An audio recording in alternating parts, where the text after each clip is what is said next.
आप देख रहे हैं मोहब्बत का सफ़र भाग 9। जब मैं कॉलेज में थी तब एक लड़के की तरफ आकर्षित होने लगी। वो लड़का मुझे भाने लगा था। उस लड़के ने कॉलेज में सबके सामने मुझे प्रपोज किया और शादी का प्रपोजल रखा, जिसे सुन मैं खुश थी।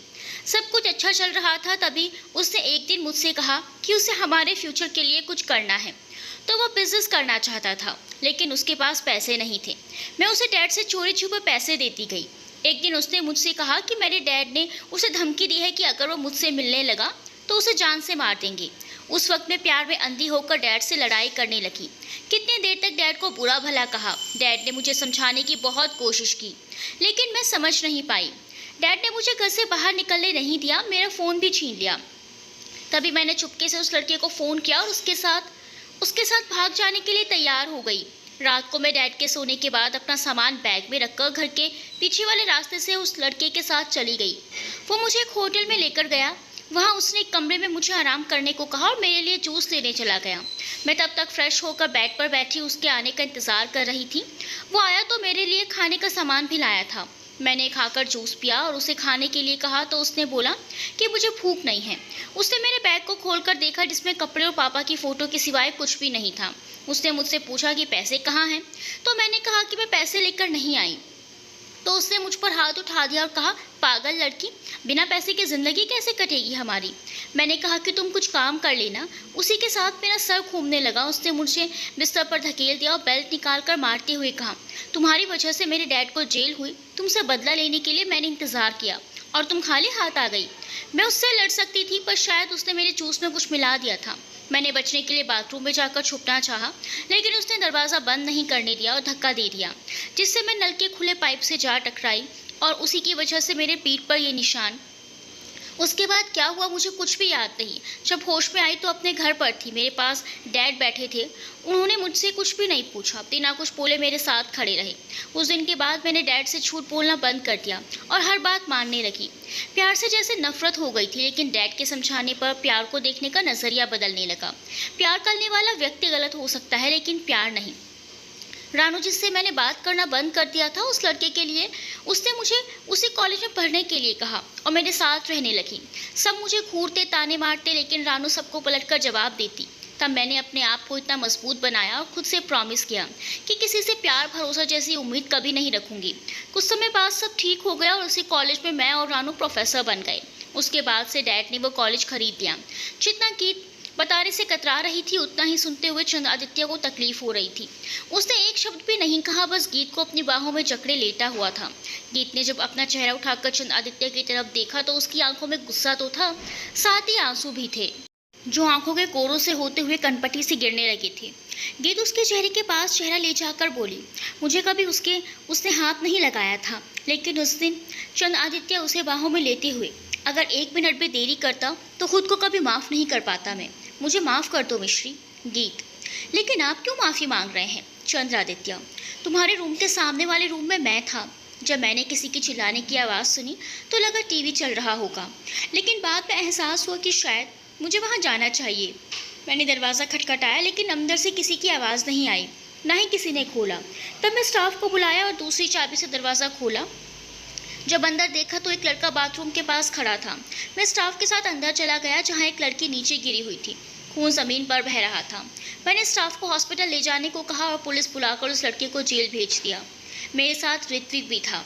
हमें दूसरे के मैटर में नहीं पड़ना था, लेकिन तुम्हारी हालत बहुत ख़राब थी, तो मैंने और ऋत्विक ने पुलिस के आने से पहले उस लड़के को मारा भी था। गीत, जाने अनजाने में ही सही, तुमने मेरी मदद की। चंद्रादित्य उसकी पीठ पर हाथ फेरते हुए, मेरी ज़िंदगी में तुम बहुत मायने रखती हो मिश्री। मेरे लिए तुम्हारा पास्ट उतना ही ज़रूरी है जितना फ्यूचर। इसीलिए मैं चाहता था कि तुम मुझे बताओ। मैं नहीं चाहता कि आकर तुम्हें कोई तुम्हारे बारे में कुछ कहे।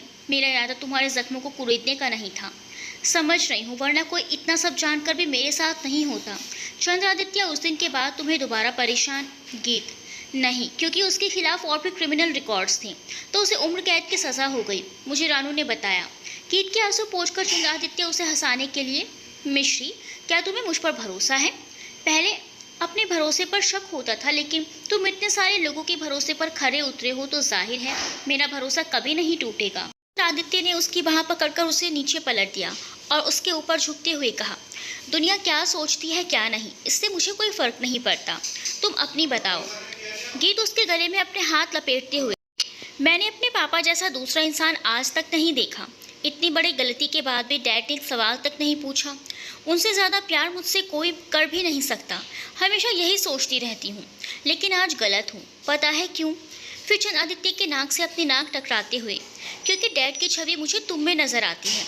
जैसे जैसे तुम्हें जानती गई वैसे ही तुम्हारा स्वभाव भी डैड की तरह होने लगा, ऐसा मुझे लगता है। मुझे तुमसे, चंद आदित्य उसके होठों को चूमते हुए, आई लव यू टू मिश्री। गीत, तुम्हें बुरा नहीं लगा मैंने अपने डैड से तुम्हारी कंपेयर की? चंद आदित्य तिरछी मुस्कुराहट लिए बोला, मानवी कहती थी कि उससे अगर शादी करनी होगी तो मेरे या पापा जैसे इंसान से करेगी। इसमें गलत भी नहीं। हर लड़की चाहती है कि उसके पापा भाई की तरह उसे अच्छा इंसान मिले। ये कहते हुए चंद आदित्य उसकी तरफ झुकने लगा तो गीत उसके पेट पर उंगली घुमाने लगी, जिससे चंद आदित्य को गुदगुदी होने लगी और वो हंसने लगा। गीत भी हंसते हुए उसके पेट पर हाथ घुमाती रही। चंद आदित्य ने उसे रोकने के लिए उसके दोनों हाथों को पकड़ एक साथ हाथ से ऊपर कर दिया। गीत की हंसी अब गायब हो गई और उसके चेहरे पर लाली उमड़ आई। चंद आदित्य अपना दूसरा हाथ उसकी कमर के पास ले गया तो गीत उछलते हुए बोली, नहीं नहीं चंद्र आदित्य, मैंने तो अभी छुआ भी नहीं, तुम तो यूं ही उछलने लगी। मत करो ना, मुझे गुदगुदी होती है। अगर खुद को संभाल नहीं पाई तो मैं हूं ना तुम्हें संभालने के लिए। कहते हुए उसकी कमर पर जैसे ही हाथ रखा, गीत चहक उठी। चंद्र आदित्य ने अपना हाथ हटा दिया और खामोश हो गया। क्या हुआ? गीत ने कहा। कुछ नहीं कहते हुए चंद्र आदित्य मुस्कुरा दिया और उसे पलटकर अपने ऊपर कर लिया। गीत उसकी आंखों में देखती रही तो चंद्र आदित्य ने उसके अधरों को अपने अधरों के गिरफ्त में ले लिया। गीत की पलकें मूंद गई इस एहसास से। चंद्र आदित्य उसे हर बार एक नए एहसास से रूबरू करवाता था। यही तो उसकी खासियत थी। कभी उसने अपनी बातें नहीं थोपी उस पर। चंद्र आदित्य के हाथ उसके पीठ पर घूम रहे थे और गीत के हाथ उसके सीने पर। जब गीत को उसके ठंडे हाथ अपनी कमर पर थिरकते महसूस हुए तो उसके शरीर में एक बिजली सी दौड़ गई। उसका कंपन चंद्र आदित्य ने भी महसूस किया। चंद्र आदित्य ने उसके होठों को आज़ाद किया और उसकी कॉलर बॉन्ड पर अपने होंठ घुमाने लगा और इसके साथ उसके ठंडे हाथ लगातार गीत को परेशान कर रहे थे। गीत उससे इल्तिजा करती हुई, ठंडे हैं मत करो ना चंद्र आदित्य, वो तो तुम्हें मुझे छेड़ने से पहले सोचना चाहिए था मिश्री। कहते हुए उसकी कमर से गुदगुदी करने लगा। अपना हाथ फिर से बढ़ा दिया। गीत, देखो मुझे हाथ मत लगाओ नहीं तो मैं चिल्ला दूंगी। गीत उसके पेट पर बैठती हुई बोली। चंद्र आदित्य ने उसे अपने करीब कर लिया और मैग्नेटिक वॉइस में कहा, मुझे धमकी दे रही हो? चंद्र आदित्य के इस तरह खींचने से गीत के होंठ उसके नाक पर जा लगे तो उसने उसकी नाक पर हल्की सी बाइट करते हुए कहा, नहीं रिक्वेस्ट कर रही हूँ मिस्टर सिंह, प्लीज़ ना। गीत ने इतनी मासूमियत से कहा कि चंद्र आदित्य ने उसका हाथ छोड़ दिया, उसे पलट दिया और उसकी कमर पर अपना चेहरा रख आंखें बंद कर ली। गीत का शरीर झंझना उठा क्योंकि यह एहसास नया था उसके लिए। उसकी आंख नम तो हुई, साथ में चमक भी उठी। कुछ देर बाद उसने चंद्र आदित्य का सर सहलाते हुए कहा, सो गए क्या? चंद्र आदित्य ने कुछ ना कहकर उसके पेट पर अपने होंठ रख दिए और इस एहसास ने गीत की आत्मा को छू लिया।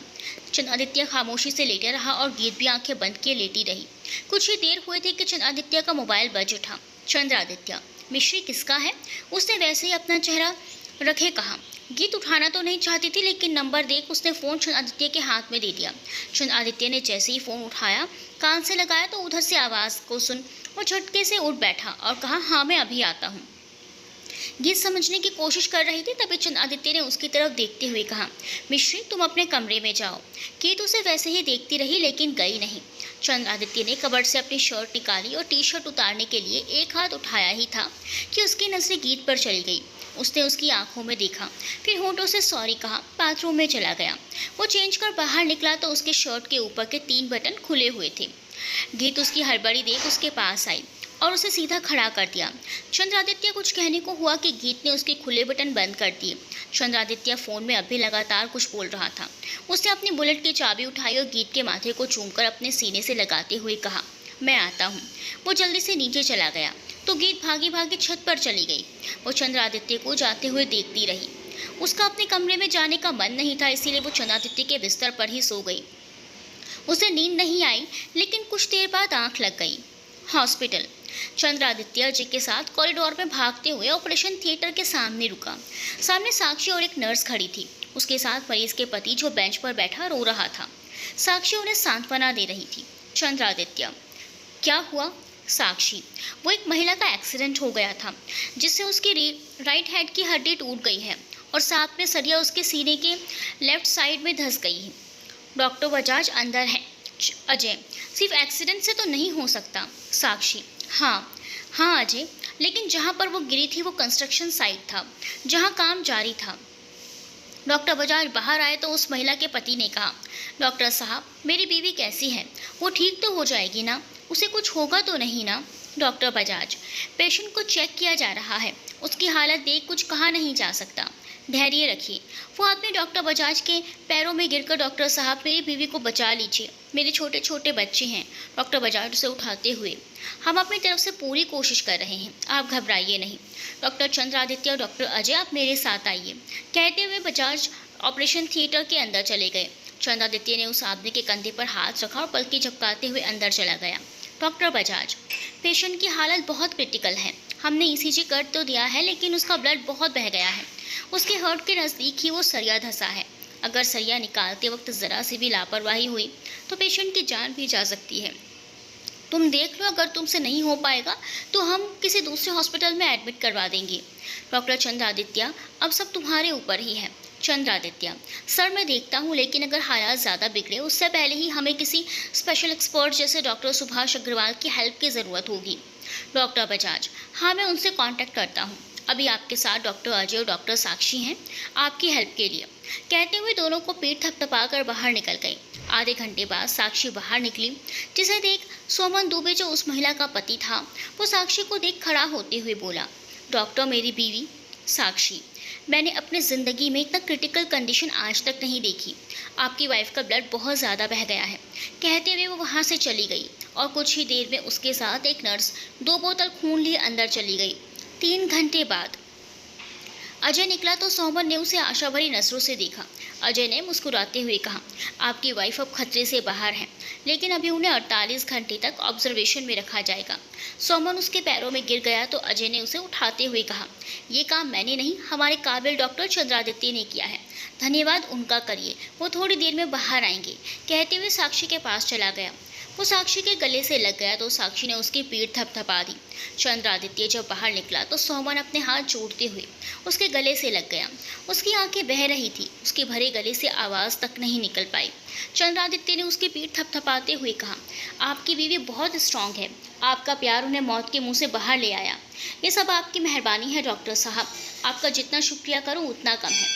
कहते हुए सोमन जैसे ही उसके पाँव छूने को झुका, चंद्रादित्य ने उसे कंधे से पकड़कर अपने गले से लगा लिया। Doctor Bajaj, well done doctor Chandraditya और डॉक्टर अजय, आप दोनों की वजह से एक बार फिर नामुमकिन को मुमकिन कर दिखाया कि लाइफ फ्रेंड हॉस्पिटल बनारस का बेस्ट हॉस्पिटल है, क्योंकि वहाँ 2 काबिल डॉक्टर्स रहते हैं। जहाँ उम्मीद की नहीं जा सकती वहाँ उम्मीद की किरण बिखेरते हैं। डॉक्टर बजाज ने चंद्रादित्य और अजय को गले से लगा लिया। चंद्रादित्य, सर आप सबके बिना ये पॉसिबल नहीं हो पाता। सब ताली बजाने लगे। चंद्रादित्य ने सामने दीवार पर लगी घड़ी में देखा तो सुबह के 7 बज रहे थे। सुबह होते ही गेट उठकर चंद्रादित्य के कमरे से अपने कमरे में चली आई। रानू सोई हुई थी।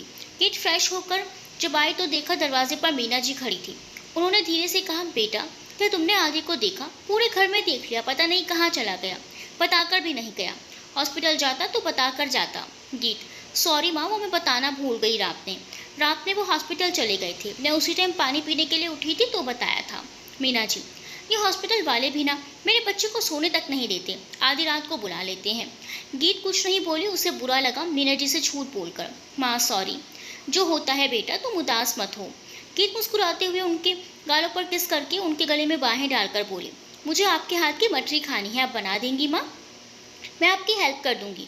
मीना जी उसके गाल थपथपाते हुए, ये भी कोई कहने की बात है, मैं अभी तुम्हारे लिए मटरी के साथ शक्कर-पारे बनाती हूँ, मेरे लिए गुजिया, साथ में मटर आलू की सब्जी भी।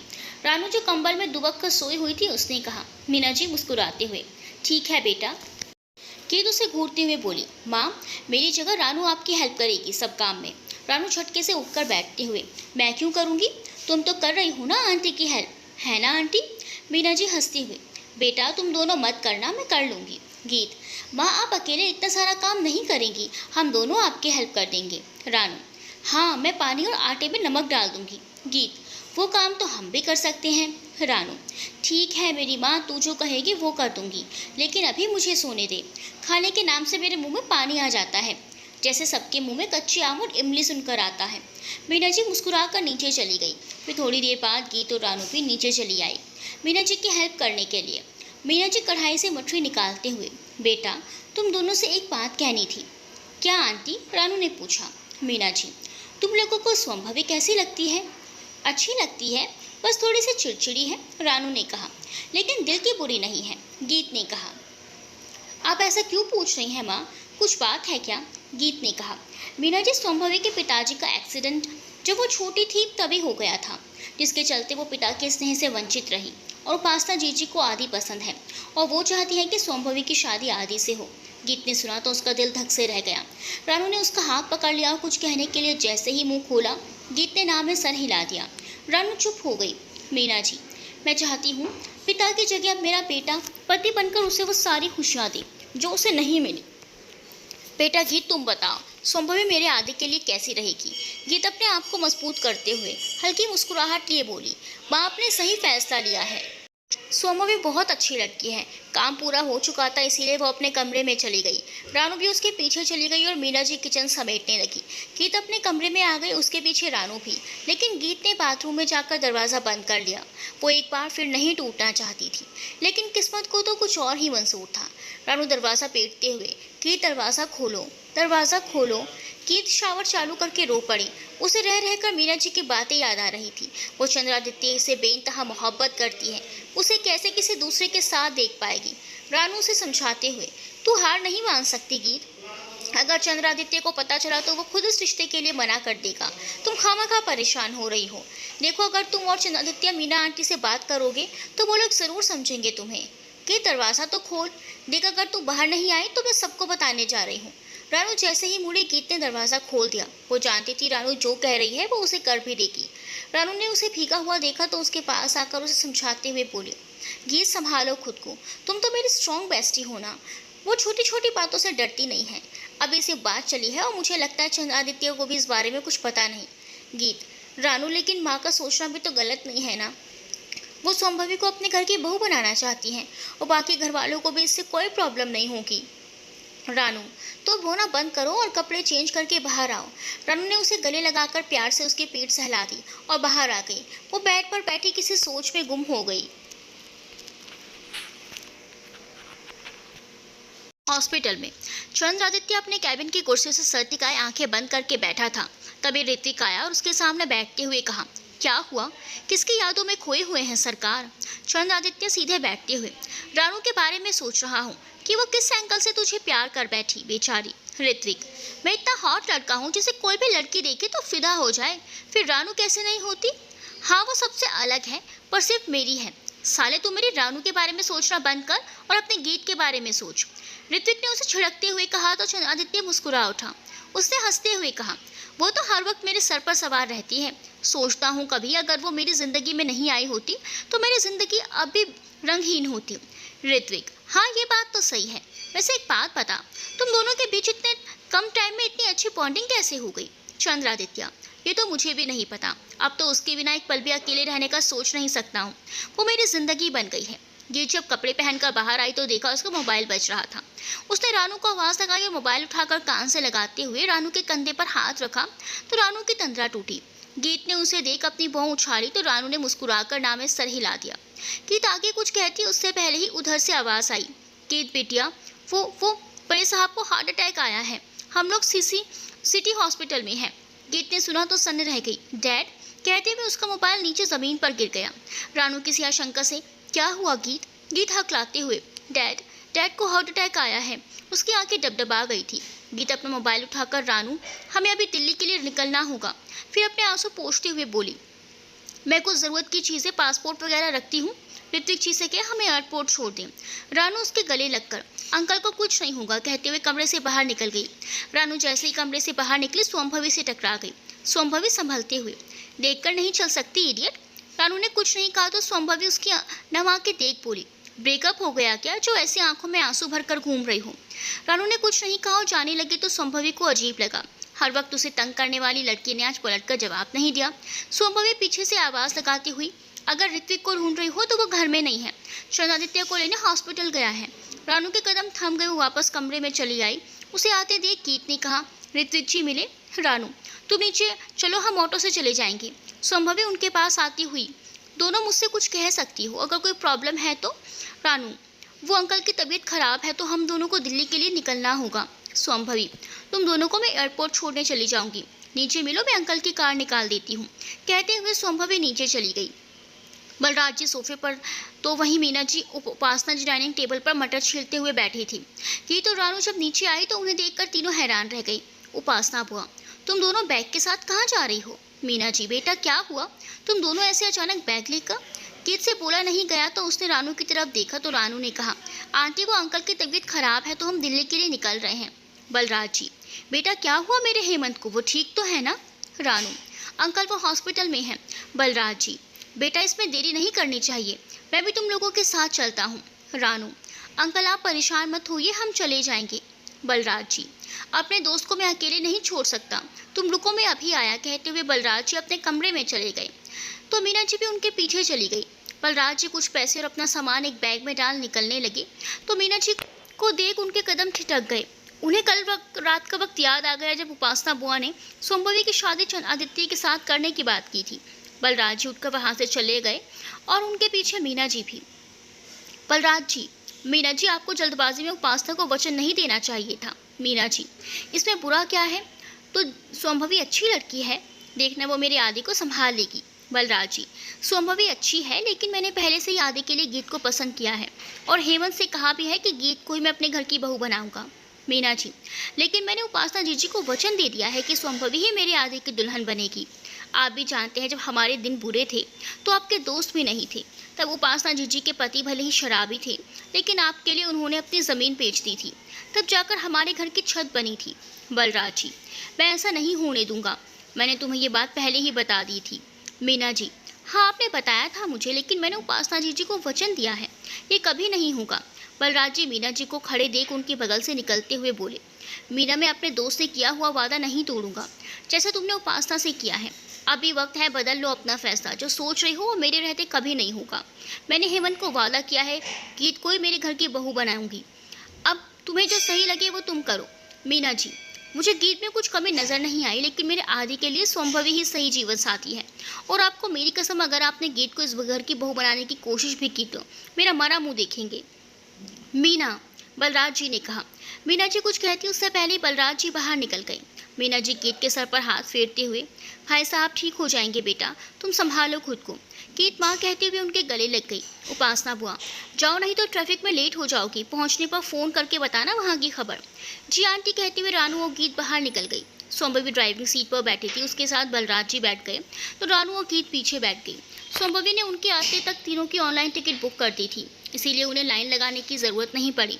चारों एयरपोर्ट के अंदर थे। अंकल ठीक हो जाएंगे, उन्होंने कहा था मुझे शादी में दिल्ली के महंगे मॉल में शॉपिंग करवाने ले जाएंगे। संभवी ने गीत से कहा। गीत ने बस हाँ में सर हिला दिया तो संभवी उसके कंधे पर हाथ रखकर बाहर चली गई।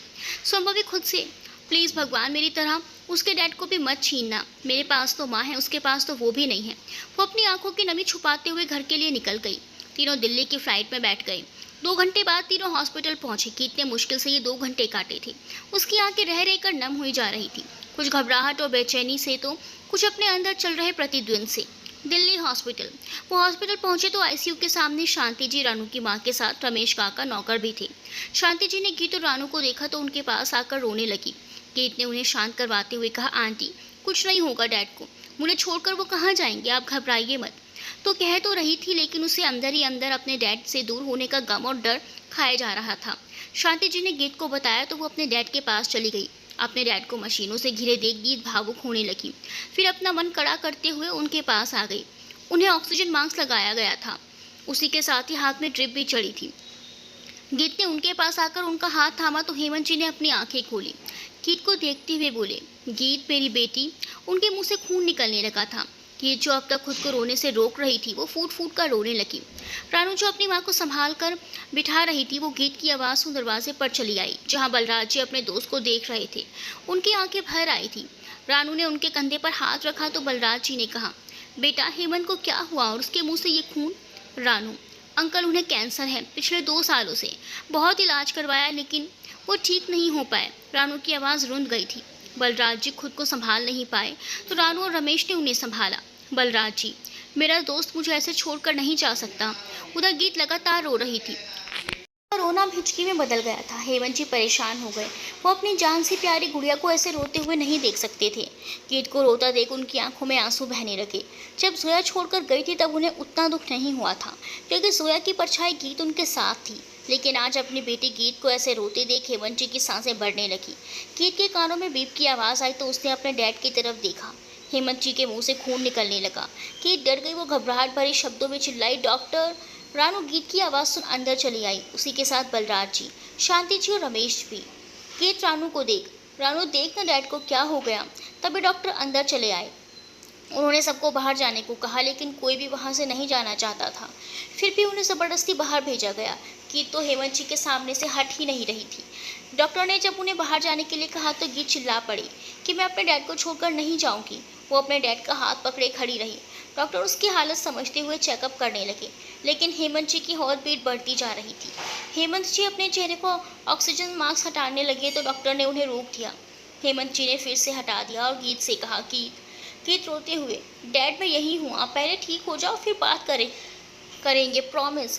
आपको किसी चीज़ के लिए डांटूंगी भी नहीं। हेमंत जी अटकते हुए धीमे स्वर में बोले, बाकी सबको बुला लो। गीत ने सबको आवाज़ लगाई तो सब अंदर चले आए। बलराज जी हेमंत जी को देख खुद को रोक नहीं पाए और रो पड़े।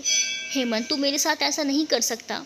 अरे हमने तो ठीक से बातें भी नहीं की यार, तू तो हमेशा से भागता है। अब भी देख मुझसे भाग रहा है। मुझे अपनी बीमारी के बारे में बताया भी नहीं। क्या मैं इतना पराया हो गया तेरे लिए? हेमंत जी ने अपना हाथ बढ़ा दिया तो बलराज जी ने पकड़ लिया। बलराज जी, मेरा वादा है, याद है ना तुझे? मैं अपनी दोनों आंखों की तारे तेरे भरोसे छोड़ रहा हूँ, ध्यान रखना। उन्होंने रानू को इशारे से अपने पास बुलाया तो रानू शांति जी से लिपटकर सुबकने लगी। हेमंत जी रानू की तरफ देखते हुए, ये मेरी दूसरी आंख, मेरी रानू। मैंने इसे कभी बाप की कमी महसूस नहीं होने दी। तुम इसकी शादी धूमधाम से करना जिससे ये पसंद करेगी। शांति बहन दोनों का ख्याल रखना। बलराज जी उसका हाथ थामे खड़े रहे। उनसे कुछ बोला नहीं जा रहा था। वो बस अपने दोस्त का हाथ थामे खड़े रहे। हेमंत जी की सांसें उखड़ने लगी तो उन्होंने गीत की तरफ देखा जो एकटक हेमंत जी को ही देख रही थी। हेमंत जी, गीत अपने डैड के गले नहीं लगोगी। गीत ने भरी आंखों से हाँ में से हिलाया तो हेमंत जी ने अपना हाथ फैला दिया। गीत उनके सीने से जा लगी और आपको कुछ नहीं होगा कहते हुए रोने लगी। गीत, बेटा जोया भी तो अकेली होगी ना ऊपर, वो मुझे याद कर रही है। अपना ध्यान रखना, तुम्हारे डैड तुमसे बहुत प्यार करते हैं बेटा। हेमंत जी ने उसके सर को सहलाते हुए कहा और उसका माथा चूम लिया। मैं भी आपसे बहुत प्यार करती हूँ डैड, प्लीज़ मुझे छोड़कर नहीं जाए, मैं आपके बिना नहीं रह पाऊँगी। रानू भी गीत के ऊपर ही उनके गले लग गई। अंकल, हम दोनों चुपके से खूब सारी मिठाई खाएंगे, आप ठीक हो जाइए प्लीज़। हेमंत जी ने जैसे ही दोनों के सर पर हाथ रखा, उनका हाथ फिसलकर बेड से झूल गया। रानू ने सर उठाकर देखा तो हेमंत जी जा चुके थे। रानू ने हिलाते हुए, अंकल अंकल। शांति जी मुंह बंद कर रो पड़ी तो बलराज जी वहीं खड़े अपने दोस्त को जाते देख दीवार का सहारा लेकर रो पड़े। कीट को तो जैसे कुछ महसूस ही नहीं हो रहा था। उसे किसी की आवाज़ सुनाई ही नहीं दी। वो बस अपने डैड से चिपकी रही। चंद्रादित्य और ऋत्विक दोनों हॉस्पिटल से निकल आए तो ऋत्विक ने कहा, या मार्केट की तरफ लेना। तो चंद्रादित्य ने बाइक मार्केट की तरफ मोड़ दी। ऋत्विक, रोक रोक, गाड़ी रोक, इतना क्यों उतावला हो रहा है? रोकता हूँ, कहते हुए चंद्रादित्य ने गाड़ी साइड में रोकी तो ऋत्विक उतर गया। चंद्रादित्य सामने देखते हुए, तुमने सच में यहाँ आना था? हाँ कहते हुए उसने दुकान की तरफ देखा तो उसे समझ आया कि चंद्रादित्य क्या सोच रहा है। चंद्रादित्य उसे देख मुस्कुराने लगा। ऋत्विक, यार जो तू सोच रहा है ना वो बंद कर दे। वो तो मैं रानू के लिए कुछ लेने आया था, देखना खुश हो जाएगी, चल मेरे साथ, कहते हुए अंदर बढ़ गया। चंद्रादित्य ऋत्विक के साथ उस ज्वेलरी शॉप में चला आया। एक सेल्स गर्ल ने आकर पूछा, may I help you sir? Ritwik धीमे से, यार ये कितनी हॉट है। चंद्रादित्य ने उसे घूरा तो ऋत्विक, मेरी रानू जितनी नहीं, कहते हुए उसने अपने दांत चमका दिए। ऋत्विक, यस हमें कपल रिंग चाहिए। सेल्स गर्ल ने उससे एक से बढ़कर एक रिंग दिखाई, लेकिन ऋत्विक को पसंद नहीं आई तो रानू को आएगी कि नहीं सोचकर वो कंफ्यूज हो जाता। चंद्रादित्य की नज़र पास में रखी एक पायल पर पड़ी तो वो सेल्स गर्ल से बोला, वो पायल दिखाना। लड़की ने उस पायल को चंद्रादित्य के सामने कर दिया, जिसे चंद्रादित्य उठाकर देखने लगा। उसके घूंघरों की आवाज़ सुन चंद्रादित्य के होंठों पर मुस्कुराहट उभर आई। 1 घंटे बाद ऋत्विक ने रिंग सेलेक्ट की। दोनों का पेमेंट करने के लिए चंद्रादित्य ने जैसे ही अपना कार्ड आगे किया तो ऋत्विक ने उसे रोकते हुए मना कर दिया कि वो रानू के लिए अपने पैसे से खरीद कर देगा। चंद्रादित्य ने ऋत्विक की सोच पर उसका कंधा थपथपा दिया। शाबाश बेटा, अब तो बड़ा हो गया है। ऋत्विक ने पेमेंट की और उसके गले में बाहें डालकर शॉप से बाहर चला आया। दोनों शॉप से बाहर से फूलों की दुकान से रेड रोज का गुलदस्ता ले लिया और निकल पड़े अपनी अपनी राहत के लिए। दोनों की खुशी उनके चेहरे पर झलक रही थी, जैसे पहली दफा अपने साथी से मिलने को जा रहे हों। सिंह सदन। चंद्रादित्य ऋत्विक के साथ मुस्कुराते हुए दरवाजे के पास आया तो ऋत्विक ने कहा, देखना मेरी तूफान मेल ही आएगी दरवाज़ा खोलने।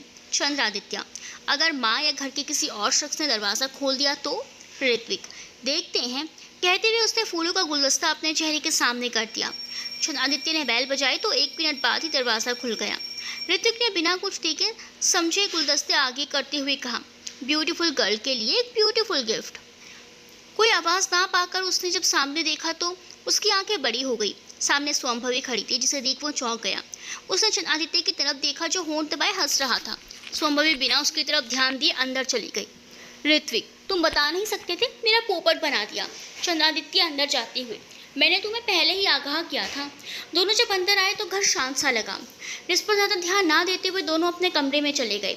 चंद्रादित्य नीचे आया तो मीना जी चाय लाते हुए तुम्हारे कमरे में ही आ रही थी। चंद्रादित्य इधर उधर देखते हुए, माँ बाकी के घर वाले दिखाई नहीं दे रहे? मीना जी, आदित्य तुझसे कुछ बात करनी थी। चंद्रादित्य चाय पीते हुए, हाँ बोलिए। मीना जी, आदि तो बदल गया है ना? चंद्रादित्य हैरानी से, क्यों माँ, आपको ऐसा क्यों लगता है? मीना जी उसके पास बैठते हुए, पहले तो मुझे अम्मा कहता था, लेकिन कुछ समय से जैसे अम्मा कहना भूल ही गया। चंद्रादित्य मुस्कुरा उठा, ऐसा नहीं है माँ। उसने मीना जी को साइड से गले लगाते हुए कहा, मीना जी बेटा तू नाराज़ तो नहीं होगा ना? चंद्रादित्य उनके हाथ को अपने हाथ में लेकर, आप बताइए ना क्या बात है जो आपको परेशान कर रही है? मीना जी, बेटा मैंने तुम्हारी शादी स्वयंभवी से तय कर दी है। मुझे पूरा विश्वास है स्वयंभवी तुम्हारे सही जीवन संगिनी बनेगी। अब तू ही बता, क्या मैंने गलत किया? चंद्रादित्य जो गीत को एक्सपेक्ट कर रहा था, स्वयंभवी का नाम सुन उसकी आंखों में लाली उतर आई। उसने अपनी आंखें बंद कर ली। चंद्रादित्य, माँ आपने ये बात किसी से कही? मीना जी खुश होते हुए, हाँ मैंने उपासना जीजी को वचन दिया है कि मेरा आदित्य स्वयंभवी का हाथ जरूर थामेगा। मेरा बेटा मेरी बात मानता है। चंद्रादित्य ठगा सा मीना जी की तरफ देखने लगा। तभी ऋत्विक भागते हुए नीचे आया और बोला, चंद्रादित्य। चंद्रादित्य ने उसकी तरफ देखा तो ऋत्विक, हेमंत अंकल अब नहीं रहे, अभी अंकल का फ़ोन आया था। दिमाग तो गीत में अटक गया था। चंद्रादित्य झटके से उठकर ऋत्विक के पास आ गया। उसका मीना जी ने सुना तो उन्हें भी दुख हुआ और वो भी गीत के बारे में सोचने लगी। उनकी आंखें भर आई थी। ऋत्विक धीमे से रानू को फ़ोन किया, लेकिन उसने फ़ोन नहीं उठाया। फिर बलराज जी अंकल को फ़ोन आया था, उन्होंने ही बताया वो गीत और रानू के साथ दिल्ली में है। चंद्रादित्य ने अपना फ़ोन निकाल कर देखा, जिसमें एक अननोन नंबर से मैसेज आया था। उसने खोल कर देखा तो उसमें लिखा था, डैड की तबीयत ख़राब है, मैं दिल्ली जा रही हूँ, आपको बिना बताए जा रही हूँ, उसके लिए सॉरी। चंद्रादित्य ने अपने दोनों हाथ कमर पर रखकर सर झुका लिया। जाहिर था वो अपनी आंखों की नमी को रोकने की कोशिश कर रहा था। ऋत्विक, हमें जल्दी निकलना होगा, अंकल ने कहा है। चंद्रादित्य दरवाजे की तरफ जाने लगा तो मीना जी ने उसे रोकते हुए कहा, आदि तुम वहाँ नहीं जाओगे, तुम्हारे पापा हैं वहाँ बेटा। चंद्रादित्य ने कोई जवाब नहीं दिया। मीना जी, बेटा तुम जवाब तो दो। चंद्रादित्य ने संजीदगी से कहा, माँ इस बारे में बाद में बात करते हैं।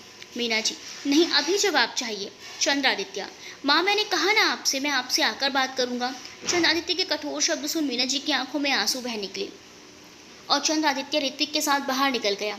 मीना जी थम से सोफे पर गिर पड़ी। उन्हें यकीन नहीं हो रहा था कि उसका बेटा आदि उससे ऐसे कठोर शब्दों में बात करेगा। To be continued.